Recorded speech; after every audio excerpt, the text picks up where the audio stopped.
You can think whatever you want about zoos, but in principle, they exist so visitors can spend an interesting day surrounded by many exotic animals. What people must never forget, however, is that some of these animals are extremely dangerous. In this video, we're going to show you the most shocking zoo accidents of all time, which clearly demonstrate that even at a zoo, you should always be cautious. And we're starting right away with a case that really just makes you shake your head. It's the story of Binky the polar bear. Binky was found in 1975 as a baby abandoned by his mother on Alaska's northern coast and later grew up in a zoo. The polar bear quickly became a beloved attraction, and countless tourists stopped by to take photos of the cute animal. But in 1994, an Australian tourist climbed over not just one, but two safety fences to capture the perfect picture of Binky. In the end, only a few metal bars separated her from the bear when she learned the hard way that, despite their teddy bear appearance, polar bears are the most dangerous land predators in the world. Binky didn't hesitate for a second. He lunged forward, thrust his head through the bars, and clamped his jaws onto the woman's leg. The 400-kilogram giant had the tourist's leg firmly in his grip.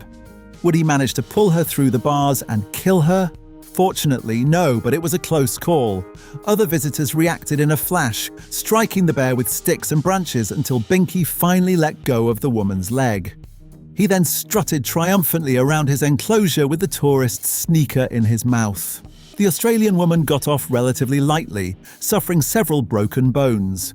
While Binky was simply defending his territory, there are also cases in which zoo animals appear to take deliberate revenge.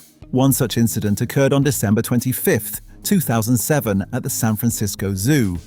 On Christmas Day, 3 young men thought it would be funny to provoke Tatiana, a Siberian tiger. They stood directly in front of her enclosure, shouted at her, and even threw objects at her. What they didn't know was that the enclosure wall, at 3.8 meters high, was lower than recommended. Still, no animal had ever escaped before. But after being harassed so intensely, Tatiana accomplished something that seemed almost physically impossible. She leapt up the wall, hooked her claws over the top, and pulled herself out. Yet instead of attacking visitors at random, she ignored everyone else and hunted down only the 3 men who had taunted her. She killed one of them and chased the other 2 more than 300 meters through the zoo, all the way to a cafe. When police arrived, the tiger was sitting on top of one of the survivors. Officers ultimately had to shoot the animal to save the man. After this zoo accident, which happened solely because of the men's reckless behavior, we now come to a case that involved true heroism. In 2021, a children's birthday party was taking place at a reptile center in the US state of Utah, and an experienced animal handler named Lindsay wanted to demonstrate how to feed an alligator, something she had done thousands of times before. But this time, the alligator snapped onto Lindsay's hand and dragged her into the water. Immediately, the animal began its infamous death roll, a hunting technique in which alligators spin rapidly around their own axis to drown their prey. At that very moment, a visitor named Donnie Wiseman made an incredible decision. He jumped into the enclosure and landed directly on the alligator's back. Donnie Wiseman was now lying on top of the predator, while Lindsay's hand was deep inside its jaws. But how were they supposed to get out of this situation? The solution was patience and teamwork. They waited until the animal calmed down. Then, despite the pain and shock, the handler remained completely composed and instructed her rescuer exactly when to jump away. Donnie leapt off at the perfect moment, the alligator snapped at empty air, and Lindsay's arm was saved. An equally tense moment, though of a completely different kind, occurred in 2016 in the Japanese city of Sendai. That year, a chimpanzee named Chacha escaped from his enclosure at the zoo and fled into the city, causing widespread panic. You have to understand, chimpanzees are anything but cuddly animals. They are 5 times stronger than an adult man and can become extremely aggressive. Chacha eventually climbed up a utility pole and balanced on high-voltage power lines. A veterinarian was lifted up in a crane to tranquilize the ape. He managed to hit Chacha with a dart, but instead of falling asleep, the chimpanzee became enraged. He ripped out the dart and charged along the wire, screaming toward the workers in the basket. In the middle of the attack, however, his muscles suddenly gave way. Cha-Cha clung to the line with one hand for a brief moment, then let go and dropped like a stone. Fortunately, the incident ended well, not only for the veterinarian and the workers, but also for Cha-Cha. Helpers had stretched out a rescue net on the ground, and the chimpanzee fell into it, surviving his zoo escape with only minor injuries. Serious accidents also happen again and again with snakes, though more often with private owners than in zoos. One such case occurred in Las Vegas in 2009. The Melendrez family kept a reticulated python over 5 meters long in a terrarium. One day when Melissa Melendrez entered the room, she was met with a horrifying sight. Somehow the python had escaped and wrapped itself around her 3-year-old son, Anthony, who had been peacefully playing in the room. The snake had coiled around the toddler's entire body and was constricting him so tightly that Anthony had turned blue and was no longer moving. Trying to unwind a python with bare hands is nearly physically impossible, because the more you pull, the tighter the snake's muscular body constricts. In utter desperation, the mother ran to the kitchen, grabbed a large kitchen knife, and in a frenzy of panic, stabbed the python over and over again. Only after more than a dozen stab wounds did the snake finally release its grip.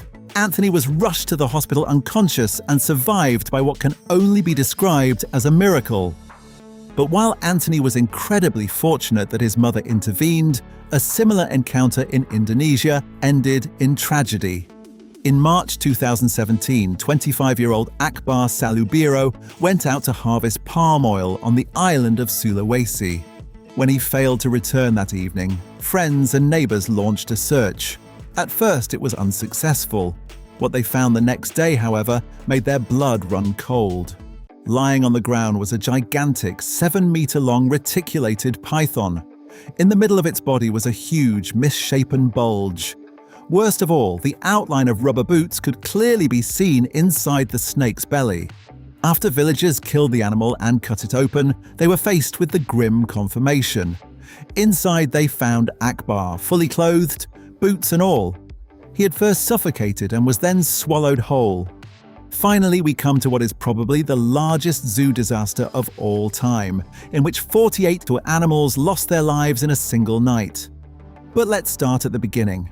In 2011, Terry Thompson, who operated a private wildlife park in the US state of Ohio, decided to take his own life. Before doing so, he committed an unthinkable act. He systematically opened the cages of his 56 exotic predators and even cut the fences on the property, allowing lions, tigers, and bears to roam completely free. By the time police arrived at the park, dusk had already fallen, and everywhere in the darkness, the glowing eyes of predators could be seen. With residential homes and a highway nearby, and tranquilizers taking too long to end the dangerous situation, the sheriff on duty was forced to make a devastating decision. No warning shots. All animals must be shot. And so, in the dark, officers began the grim task of hunting down and killing nearly all the zoo's animals, including 18 rare Bengal tigers and 17 lions. In total, 48 of the 56 animals were shot, and only 6 could be safely captured. Many of the officers, some of them animal lovers themselves, were left traumatized. They did not want to kill the innocent animals, but to protect the public, they had no other choice that night. In response to the incident, which became known as the Zanesville Massacre and sparked widespread sympathy for the animals, Ohio tightened its laws regulating private wildlife parks to ensure that something like this would never happen again. Thanks for watching. See you next time.